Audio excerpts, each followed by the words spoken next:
بسم اللہ الرحمن الرحیم۔ السلام علیکم۔ سلطان کا دربار اپنی شان سے لگا ہوا تھا۔ سلطان اپنی نشست پر براجمان لوگوں کے مسائل حل کر رہے تھے۔ اسی دورانیے میں ایک شخص ان کے دربار میں داخل ہوا۔ اس کے لباس سے معلوم ہو رہا تھا شاید وہ کوئی تاجر ہے۔ اس نے بہت قیمتی لباس زیبتن کیا ہوا تھا، جبکہ گلے میں بھی سونے کی مالا پہنی ہوئی تھی۔ سلطان نے اس کا طاہرانہ جائزہ لیا۔ وہ آدمی اکیلا نہیں تھا، بلکہ اس کے ساتھ ایک اور شخص موجود تھا جو کافی گھبرایا ہوا تھا۔ سلطان نے اس قیمتی لباس والے آدمی کی جانب دیکھا اور کڑک لہجے میں بولے، ابھی کے ابھی اس آدمی کا گریبان چھوڑو اور دونوں سیدھے کھڑے ہو کر اپنا مسئلہ بتاؤ۔ ہمارے دربار میں اگر ذرا برابر بھی لڑائی کرنے کی تم دونوں میں سے کسی ایک نے بھی کوشش کی تو یاد رکھنا سزا کے دونوں مستحق ہوگے۔ جس آدمی نے گریبان تھاما ہوا تھا اس نے فوراً ہی گریبان چھوڑ دیا اور سلطان کی جانب دیکھتے ہوئے کہنے لگا، سلطان معظم، میں آپ کے پاس اس شخص کو پکڑ کر لایا ہوں۔ آپ کہتے ہیں نا آپ کو زنا کرنے والوں سے سخت نفرت ہے اور زنا کرنے والوں کو آپ سخت سے سخت سزا دیتے ہیں۔ یہ شخص وہی ہے، یہ بھی زنا کر رہا تھا۔ اس کا تعلق مصر سے ہے۔ یہ مصر سے یہاں تک آپ کی رعایا میں موجود لڑکیوں کے ساتھ غلط کاری کرتے ہوئے پکڑا گیا ہے۔ وہ آدمی سلطان کی طرف دیکھ کر کافی غصے سے بول رہا تھا اور اس کے ماتھے کی رگیں غصے کے مارے پھولی ہوئی تھیں، جبکہ آنکھیں خون اشام ہو رہی تھی۔ سلطان نے اس آدمی کی جانب دیکھا اور کہنے لگے، اتنا غصہ صحت کے لیے ٹھیک نہیں ہوتا۔ ہمیں اتنا بتاؤ کہ تمہیں یہ شخص کہاں ملا اور یہ کس کے ساتھ زنا کر رہا تھا؟ کہیں تمہیں کوئی غلط فہمی تو نہیں ہوگی جب بھی تم اس آدمی پر الزام تراشی کر رہے ہو؟ میں زنا کرنے والوں سے نفرت تو بہت کرتا ہوں، لیکن میں بے بنیاد الزام تراشی کرنے والوں کو کبھی بھی معاف نہیں کرتا۔ جتنی سزا میں زنا کرنے والوں کو دیتا ہوں اتنی سزا میں الزام تراشی کرنے والوں کو بھی دیتا ہوں۔ اس لیے تم سچ سچ بتاؤ یہ کس کے ساتھ زنا کر رہا تھا اور یہ تمہیں کہاں ملا ہے؟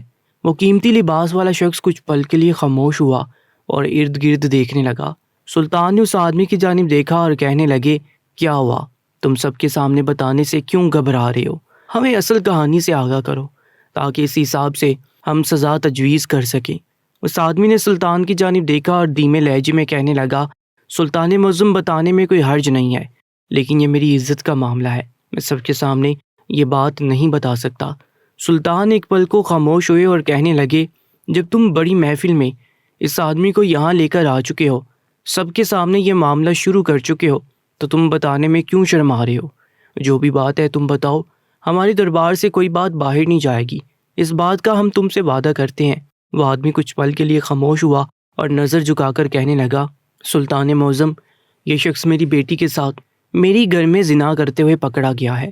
میں کسی کام کے سلسلے میں باہر گیا ہوا تھا اور جب میں گھر کے اندر واپس آیا تو یہ میری بیٹی کے ساتھ کافی غیر اخلاقی حرکت کر رہا تھا۔ سلطان ایک پل کو خاموش ہو گئے۔ پورے دربار میں سناٹا چھا گیا۔ وہ آدمی مزید کہنے لگا، میں نے جب اس کو پکڑا اور اس پر غصہ کرنے لگا، اس کو مارا پیٹا، تو اس نے بتایا کہ یہ مصر سے یہاں پر آیا ہے۔ سلطان نے ایک نظر اس آدمی کو دیکھا اور اس لڑکی کے باپ کو خاموش رہنے کے لیے کہا۔ وہ آدمی کافی گھبرایا ہوا تھا، اس کے ہاتھ پاؤں بہت برے طریقے سے کپ کپا رہے تھے۔ سلطان بغور اس کی ایک ایک حرکت کو نوٹ کر رہے تھے۔ سلطان نے اس آدمی کو مخاطب کیا اور کہنے لگے، تم مصر سے یہ کام کرنے کے لیے اتنے دور کیوں آئے ہو؟ اگر تمہیں زنا کرنا ہی تھا تو تم کسی بھی لڑکی کو مصر میں ہی پکڑ کر اس کے ساتھ زنا کر سکتے تھے، وہاں پر تو تمہیں کوئی پوچھنے والا بھی نہیں تھا۔ یہاں پر میری سلطنت میں اگر تم یہ کام کر رہے تھے، مجھے وجہ بتاؤ تاکہ میں تمہارے معاملے کو سمجھ کر تمہاری سزا تجویز کر سکوں۔ اس آدمی نے سلطان کی جانب دیکھا اور کہنے لگا، سلطان معظم، میں اس بات کو تسلیم کرنے کے لیے تیار ہوں کہ میں نے ان کی بیٹی کے ساتھ زنا کیا ہے اور میں مصری شخص ہوں، لیکن میں آپ سے درخواست کرتا ہوں کہ میری سزا کو کم کیا جائے اور مجھے معاف کر دیا جائے۔ میں دوبارہ ایسی غلطی نہیں کروں گا، بلکہ یہاں کا کبھی رخ بھی نہیں کروں گا۔ یہ مجھ سے انجانے میں غلطی سرزد ہو گئی ہے۔ میں تو خود زنا کے خلاف ہوں، لیکن نہ جانے میں کیوں بہک گیا اور میں نے ان کی بیٹی کے ساتھ یہ قدم اٹھا لیا۔ وہ آدمی کچھ اور مزید کہتا کہ اس لڑکی کے باپ نے گھماتا ہوا زناٹے دار تھپڑ اس زانی آدمی کے منہ پر مارا تو وہ یکدم ہی لڑکھڑا کر زمین بوس ہوا۔ وہ قیمتی لباس والا آدمی بد تہذیبی پر اتر آیا تھا، اس آدمی کو گالیاں دینے لگا تھا۔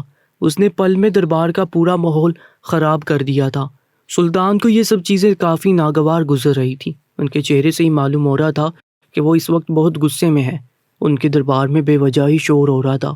انہوں نے فوراً اپنے سپاہی کو اشارے سے حکم دیا کہ اس قیمتی لباس والے آدمی کو تھوڑا دور کر کے پکڑ لیا جائے تاکہ وہ آرام اور تحمل سے اس زانی آدمی سے بات کر لے۔ ان کے حکم کی فوراً تعمیل کی گئی تھی اور اس آدمی کو 2 سپاہیوں نے پکڑ کر دور کر دیا تھا، جبکہ وہ بہت زیادہ جھٹپٹا رہا تھا۔ اس کا بس نہیں چل رہا تھا کہ وہ اس مصری شخص کو قتل کر دے، لیکن سلطان کی موجودگی میں اس کے اندر اتنی ہمت نہیں تھی کہ وہ قتل کر پاتا۔ جب وہ آدمی ان سپاہیوں سے بھی قابو نہیں ہوا تو سلطان اپنی نشست سے کھڑے ہوئے غصے سے گرائے، اگر تم ایک پل میں سیدھے کھڑے نہیں ہوئے تو یاد رکھنا، ہم بالکل بھی تمہیں انصاف نہیں دلوائیں گے بلکہ تمہیں اپنے دربار سے بھی باہر نکال دیں گے، اور ہو سکتا ہے دربار میں گستاخی کرنے کی وجہ سے تمہیں کال کوٹری میں بند بھی کر دیں۔ وہ آدمی جو ابھی مسلسل جھٹپٹا رہا تھا اب سلطان کی بات سن کر خاموشی سے اپنی جگہ پر کھڑا ہو گیا تھا، لیکن گھورنے سے ابھی بھی باز نہیں آیا تھا۔ سلطان نے اس زانی شخص کو دیکھا جو زمین پر پڑا ہوا تھا۔ انہوں نے اپنے ایک سپاہی کو حکم دیا کہ اس آدمی کو سیدھا کھڑا کیا جائے۔ ان کے حکم کے فوراً تعمیل کی گئی تھی اور اس آدمی کو سیدھا کھڑا کر دیا گیا تھا۔ سلطان اب اس شخص کو بغور دیکھ رہے تھے۔ اس شخص کے کندھے اور آنکھیں جھکی ہوئی تھیں۔ سلطان کو سمجھ نہیں آ رہا تھا کہ یہ شخص زانی ہے تو یہ اپنا گناہ اتنی آرام سے قبول کیوں کر رہا ہے۔ ان کی سلطنت میں جتنے بھی زانی فرد آئے تھے اور جتنے بھی زنا کے کیس ان کی عدالت میں پیش ہوئے تھے، سب زانی اس بات سے مکر جاتے تھے، جس کی وجہ سے ہمیشہ ہی کیس الجھ جاتا تھا اور سلطان کوئی فیصلہ نہیں دے پاتے تھے، جس کی وجہ سے انہیں وقت لگ جاتا تھا۔ لیکن یہ شخص اتنی آرام سے اپنا گناہ قبول کیوں کر رہا تھا، یہ بات ان کی سمجھ سے بالا تر تھی۔ انہوں نے دونوں کو ایک نظر دیکھا اور اس شخص کو کچھ وقت کے لیے کال کوٹری میں بند کر دیا، جبکہ اس آدمی کو اس بات کا یقین بھی دلایا کہ جب تک ہم پوری جانچ پڑتال نہیں کر لیتے تب تک ہم کوئی ٹھوس فیصلہ نہیں دیں گے۔ اس شخص نے اپنے منہ سے اپنا گناہ قبول کر لیا ہے، اس لیے اس کو باہر رکھنا اب خطرے سے خالی نہیں ہوگا، اس لیے ہم اس کو کال کوٹری میں ڈال رہے ہیں، جبکہ تم اب یہاں سے جا سکتے ہو۔ اس آدمی نے بہت واویلا مچایا کہ اس شخص کو ابھی کے ابھی سر قلم کر دیا جائے، لیکن سلطان کے غصہ کرنے پر وہ خاموشی سے دربار سے لوٹ گیا۔ سلطان اپنی نشست پر بیٹھ کر کافی الجھے ہوئے تھے، انہیں سمجھ نہیں آ رہا تھا کہ وہ کیا فیصلہ دیں۔ آخر کیوں وہ شخص اتنی آرام سے یہ گناہ قبول کر رہا تھا، یہ بات ان کو بالکل بھی سمجھ نہیں آ رہی تھی۔ تھوڑی دیر بعد ہی اور لوگ دربار میں آتے جا رہے تھے اور اپنا مسئلہ سلطان کو بتا رہے تھے۔ انہوں نے ساری چیزوں کو پس سے پشت ڈال دیا تھا اور اپنی رعایا کے مسائل حل کر رہے تھے۔ دوپہر ہوتے ہی دربار کا دروازہ بند کر دیا گیا تھا اور سلطان اپنی نشست سے اٹھ کر اپنے مخصوص کمرے میں چلے گئے تھے۔ وہاں جا کر انہوں نے ظہر کی نماز ادا کی اور اپنی مخصوص جگہ پر بیٹھ کر اس معاملے کے بارے میں سوچنے لگے کہ آخر یہ آدمی ایسا برتاؤ کیوں کر رہا ہے۔ کافی دیر سوچنے کے بعد بھی جب ان کے دماغ میں کوئی بات نہیں آئی تو وہ اپنی جگہ سے جھٹکے سے اٹھے اور کال کوٹری کی طرف جانے لگے۔ وہ جیسے ہی کال کوٹری میں داخل ہوئے تو تمام قیدی یکدم ہی ان کی طرف متوجہ ہو گئے تھے، جبکہ دروازے پر ہی کھڑے دونوں پہرے دار بھی سلطان کو دیکھ کر ادب سے سلام کرنے لگے تھے۔ سلطان سیدھا اس مصری شخص کے پاس آئے تھے جس کا کیس آج سلطان کی عدالت میں پیش ہوا تھا۔ وہ آدمی قدرے کونے میں گمسم سا بیٹھا ہوا تھا، نہ جانے وہ کن خیالات میں گم تھا۔ اس کو سلطان کے آنے کا بھی علم نہیں ہوا تھا۔ سلطان قدم با قدم چلتے ہوئے اس کے قریب گئے اور اس کے نزدیک ہی بیٹھ گئے۔ جیسے اس کو اپنے قریب کسی کی آہٹ محسوس ہوئی تو اس نے بے ساختہ اپنا سر اٹھا کر سامنے دیکھا۔ سلطان کافی غور سے اس مصری شخص کو دیکھ رہے تھے۔ اس نے ہڑبڑا کر سلطان کو سلام کیا اور ادب سے کھڑا ہو گیا۔ سلطان نے اس کو اشارے سے اپنے قریب بیٹھنے کے لیے کہا۔ پہلے تو وہ آدمی کافی جھجکتا رہا، لیکن جب سلطان نے بے تکلفی سے اسے کہا کہ بیٹھ جاؤ، ہمیں تم سے تھوڑی بات کرنی ہے، زیادہ گھبرانے کی تمہیں ضرورت نہیں ہے، اس کے باوجود بھی وہ شخص ہچکچاتے ہوئے سلطان سے قدرے فاصلے پر بیٹھ گیا تھا۔ اس آدمی کی نگاہیں جھکی ہوئی تھیں جبکہ سلطان اس کو بغور دیکھ رہے تھے۔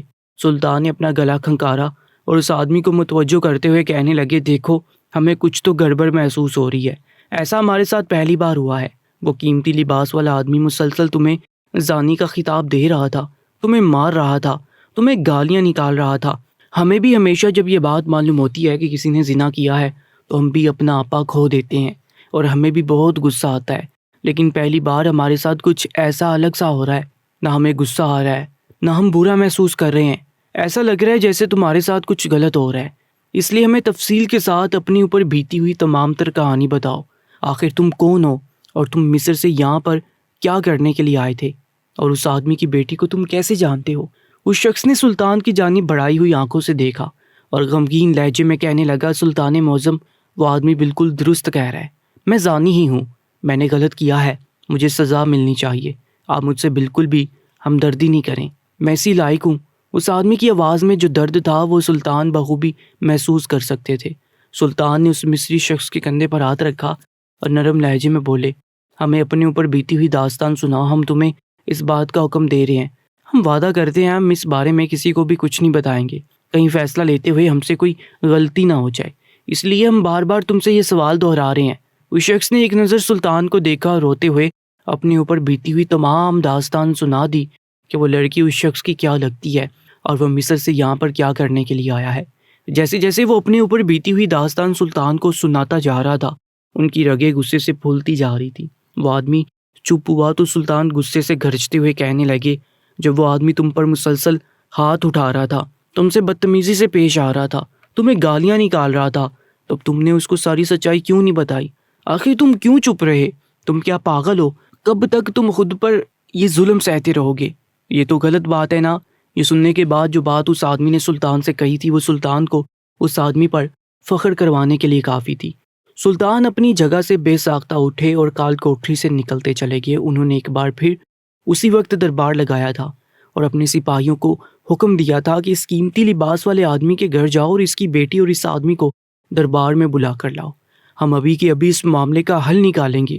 ان کے حکم کی فوراً ہی تعمیل کی گئی تھی اور ان کا سپاہی کچھ ہی دیر میں ان دونوں باپ بیٹی کو لے کر دربار میں حاضر ہو گیا تھا، جبکہ سلطان نے وزیر کے ہمراہ اس مصری شخص کو بھی کال کوٹری سے دربار میں بلا لیا تھا۔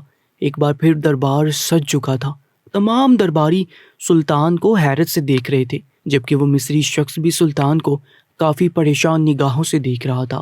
سلطان نے اس قیمتی لباس والے شخص کو دیکھا اور کہنے لگے، تمہارا کہنا ہے کہ یہ مصری شخص تمہاری بیٹی کے ساتھ زنا کرتے ہوئے پکڑا گیا ہے، اور اگر یہ بات معاشرے میں پھیلتی ہے تو تمہاری بیٹی کی بہت بدنامی ہوگی، اس لیے میں تمہیں ایک حل بتاتا ہوں کہ تم ان دونوں کا ابھی کے ابھی نکاح کر دو تاکہ یہ بدنامی یہیں پر دب جائے اور یہ دونوں ایک محرم رشتے میں بندھ جائیں۔ یہ بات سنتے ہی وہ آدمی ہتھے سے اکھڑ گیا، کہنے لگا، سلطان معظم، یہ کیسا انصاف ہے؟ آپ کو چاہیے تھا آپ اس ناخنجار شخص کا ابھی کے ابھی قتل کر دیتے۔ آپ نے کیوں اس کو ابھی تک پناہ دی ہوئی ہے؟ اور میں کبھی بھی اپنی بیٹی کی شادی اس انسان سے نہیں کروں گا جو میری بیٹی کے ساتھ نامحرم ہوتے ہوئے بھی تعلقات قائم کرتا ہے۔ یہ سن کر سلطان اپنی نشست سے کھڑے ہوئے اور قدم با قدم چلتے ہوئے اس آدمی کے قریب آگے اور اپنی تلوار اس آدمی کے پاس کرتے ہوئے کہنے لگے، تو ٹھیک ہے، اگر یہ مصری شخص غلط ہے، اس نے گناہ کیا ہے، تو تم ابھی کے ابھی ہماری تلوار سے ہماری آنکھوں کے سامنے اس آدمی کا سر قلم کر دو۔ زنا کرنے والے کی یہی سزا ہم تجویز کرتے ہیں، اسی لیے ہم یہ اختیار تمہیں دے رہے ہیں۔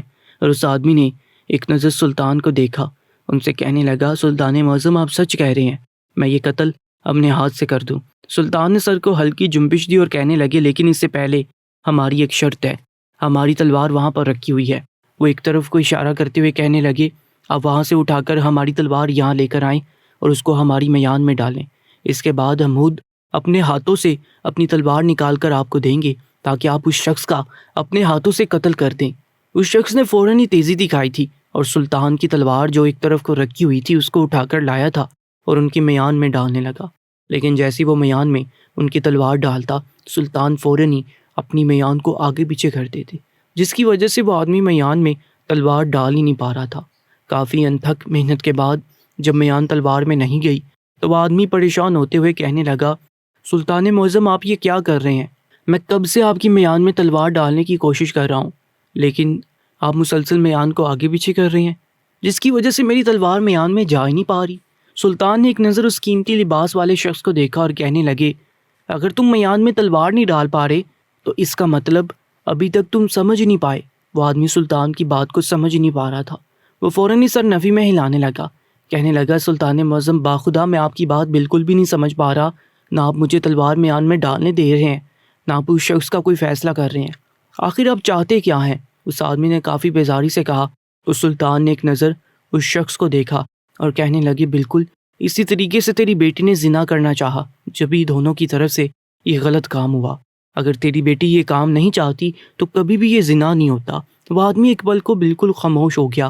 تمام درباری اپنی نشست سے کھڑے ہو کر سلطان کو حیرت سے دیکھ رہے تھے، جبکہ وہ مصری شخص بھی سلطان کو حیران نگاہوں سے دیکھ رہا تھا۔ اس مصری آدمی نے سلطان کو بتایا تھا، وہ لڑکی اور اس کا باپ ایک دفعہ مصر آئے تھے، وہ مصر میں تلوار بنانے کا کام کرتا ہے، اس کا باپ تاجر تھا اور اسے کچھ تلواریں خریدنے کے لیے آیا تھا۔ اس کی بیٹی کو مصر گھومنے کا بہت شوق تھا، اس لیے وہ اپنے باپ کے ہمراہ مصر آئی تھی۔ لیکن وہاں پر جب لڑکی اور لڑکے نے ایک دوسرے کو دیکھا تو ان دونوں کو ایک دوسرے سے محبت ہو گئی۔ لیکن اس لڑکی کا باپ کافی امیر ہے اور وہ کسی بھی غریب شخص سے اپنی بیٹی کی شادی نہیں کرنے دینا چاہتا تھا۔ مصر میں جب یہ لوگ موجود تھے تو اس آدمی نے اس کے باپ سے نکاح کی خواہش ظاہر کی تھی، لیکن اس کے باپ نے اس کے رشتے کو یہ کہہ کر ٹال دیا تھا کہ تم ایک غریب شخص ہو، میری بیٹی ایک تاجر کی اولاد ہے، میری ساری جائیداد میری بیٹی کی ہے اور تمہارے پاس کچھ بھی موجود نہیں ہے، اس لیے میں تمہاری شادی اپنی بیٹی سے کسی صورت بھی نہیں کروانا چاہتا۔ اس کی بیٹی نے بھی اپنے باپ سے کافی ضد کی تھی، لیکن اس کے باوجود بھی اس کا باپ اس رشتے کے لیے بالکل بھی رضامند نہیں ہوا تھا اور اپنی بیٹی کو زبردستی مصر سے واپس اپنے شہر لے آیا تھا۔ اس آدمی کو اس لڑکی سے پہلی نظر میں محبت ہو چکی تھی، وہ چاہ کر بھی مصر میں اپنی زندگی اب سکون سے نہیں گزار پا رہا تھا، اس لیے کچھ روز بعد وہ مصر سے یہاں پر آ گیا تھا۔ اس نے بہت مشکل سے اس لڑکی کا گھر ڈھونڈا تھا اور جب وہ دونوں ملے تو اس لڑکی نے بتایا کہ اس کے باپ نے اس کا رشتہ یہاں آتے ہی ایک تاجر کے بیٹے سے طے کر دیا تھا۔ کچھ روز بعد اس کی شادی ہے۔ وہ دونوں کافی پریشان تھے، وہ دونوں اب چھپ چھپ کر ملاقات کرنے لگے تھے۔ اس لڑکے کو یہاں پر آئے ہوئے کچھ مہینے گزر چکے تھے، وہ لوگ اب ہر روز ہی ملاقات کرتے تھے۔ ایک روز اس آدمی نے جب اس لڑکی کے باپ کو باہر جاتے دیکھا تو وہ موقع کا فائدہ اٹھا کر اسے ملاقات کے لیے اس کے گھر آ گیا، لیکن جب وہ باہر آیا تو وہ کافی پریشان تھی۔ وہ مصری آدمی اس لڑکی کے قریب بیٹھ گیا، اس سے پوچھنے لگا کہ کیا ہوا ہے، تم اتنی زیادہ پریشان کیوں ہو، سب خیریت تو ہے؟ وہ لڑکی ہڑبڑا کر کہنے لگی، نہیں بالکل بھی خیریت نہیں ہے، ابا کو اس بات کے بارے میں معلوم ہو چکا ہے کہ تم مصر سے یہاں پر آئے ہو، وہ لڑکے والوں کے گھر گئے ہیں تاکہ ان سے جلدی شادی کا بول سکیں۔ مجھے سمجھ نہیں آ رہا کہ اب ہم دونوں کیا کریں گے، ہمارے نصیب میں اس دنیا میں ایک ہونا نہیں لکھا۔ وہ لڑکی کافی زاروں کی تار سے رو رہی تھی اور مسلسل بولے جا رہی تھی۔ لڑکے نے بے ساختہ اس لڑکی کو اپنے سینے سے لگا لیا تھا اور دھیرے دھیرے اس کے سر پر ہاتھ پھیر کر اس کو خاموش کروانے کی کوشش کر رہا تھا، لیکن وہ لڑکی مسلسل روتی جا رہی تھی۔ اچانک ہی وہ دونوں ایک دوسرے میں گم ہونا شروع ہو گئے تھے۔ دیکھتے دیکھتے وہ دونوں غلط کاری کرنا شروع کر چکے تھے اور اسی دورانیے میں اس لڑکی کا باپ گھر میں داخل ہو گیا اور ان دونوں کو ایسی حالت میں پکڑ لیا اور اسی وقت اس لڑکے کو اپنی بیٹی سے دور کر کے وہ گھسیٹتا ہوا سلطان کے دربار میں لے آیا تھا۔ وہ لڑکا بہت شرمندہ تھا کہ اس نے اپنی محبت کے ساتھ ایسا کیوں کیا تھا۔ جب بھی وہ بڑے دربار میں اس گناہ کو قبول کر چکا تھا، اس کا بالکل بھی دل نہیں تھا کہ وہ مزید اب اس دنیا میں زندگی گزارے۔ سلطان نے جب اس کو شرمندہ دیکھا تو وہ یہی سمجھ گئے تھے کہ دال میں کچھ کالا ہے، کہانی کچھ اور ہے۔ وہ اس لڑکے سے اکیلے میں ملاقات کر کے تمام کہانی سن چکے تھے۔ جب انہوں نے اسے یہ بات کہی کہ تم نے یہ گناہ اکیلے کیوں قبول کیا، اگر اس کام میں وہ لڑکی بھی ملوث تھی تو تم نے سارا الزام خود کے سر پر کیوں لیا، تو اس لڑکے نے کہا کہ میں اپنی محبت کو حلال کر کے اپنانا چاہتا تھا، لیکن سب سے بڑی غلطی میری ہے کہ میں نے اس کو حرام ہونے کے باوجود اپنے سینے سے لگایا۔ اگر میں یہ نہیں کرتا تو ایسا کبھی بھی نہیں ہوتا۔ میرے لیے میری محبت بہت اہم ہے اور میں اس کی بہت عزت کرتا ہوں۔ اگر میں سارا الزام خود کے سر پر نہیں لیتا تو بڑے مجمع میں اس کی بہت بےعزتی ہوتی، پوری دنیا اس کو تھو تھو کرتی، اور میں یہ نہیں چاہتا کہ میرے مرنے کے بعد میری محبت پر الزام تراشی ہو۔ میں چاہتا ہوں کہ میری محبت ساری دنیا کے سامنے سر جھکا کر نہیں بلکہ سر اٹھا کر چلے۔ سلطان کو وہ لڑکا بہت ہی مختلف لگا تھا۔ انہوں نے دل میں تہیہ کر لیا تھا کہ وہ ہر حال میں ان دونوں کو ایک کر کے دم لیں گے، لیکن اس سے پہلے انہیں کسی بھی طریقے سے اس لڑکی کے باپ کو سمجھانا تھا کہ غلطی صرف اس مثلی آدمی کی نہیں تھی بلکہ ان کی بیٹی کی بھی تھی، کیونکہ دونوں کی طرف سے ہی قدم اٹھایا گیا تھا۔ جب سلطان نے اس آدمی کو یہ بات سمجھائی کہ اگر میان میں تلوار میری مرضی کے بغیر تم نہیں ڈال پا رہے ہو، تو اسی طریقے سے اگر وہ لڑکا تمہاری بیٹی کے ساتھ زنا کر رہا تھا تو تمہاری بیٹی اس کو یہ کرنے دے رہی تھی، تو اس کا مقصد یہی تھا کہ تمہاری بیٹی بھی اس کام میں ملوث تھی۔ اگر سر قلم کرنا ہے تو دونوں کا کرو، صرف ایک انسان کا سر قلم نہیں ہوگا۔ جبکہ وہ آدمی یہ تمام تر رداد سن کر خاموش ہو گیا تھا اور تھوڑی دیر بعد اس نے ایک گہری سانس لے کر نکاح کی رضامندی دے دی تھی۔ سلطان کے دربار کے اندر ہی ان دونوں کا نکاح ہوا تھا اور اسی وقت اس آدمی نے اپنی بیٹی کی رخصتی بھی کر دی تھی، جبکہ وہ مصری شخص سلطان کا شکریہ ادا کر کے اپنی بیوی کے ہمراہ واپس مصر روانہ ہو گیا تھا۔ اس واقعے سے یہ بات ثابت ہوتی ہے، ہر بار غلطی ایک لڑکے کی نہیں ہوتی، بلکہ اگر معاملے کو غور سے دیکھا جائے تو برابر کی شریک دار لڑکی بھی ہوتی ہے۔ دوستو، روزانہ ایک نیا سچا واقعہ سننے کے لیے چینل کو سبسکرائب کر کے ساتھ موجود بیل آئیکن پر بھی کلک کر لیجیے گا۔ اپنا بہت زیادہ خیال رکھا کریں۔ انشاءاللہ ملاقات ہوگی ایک نئی کہانی کے ساتھ۔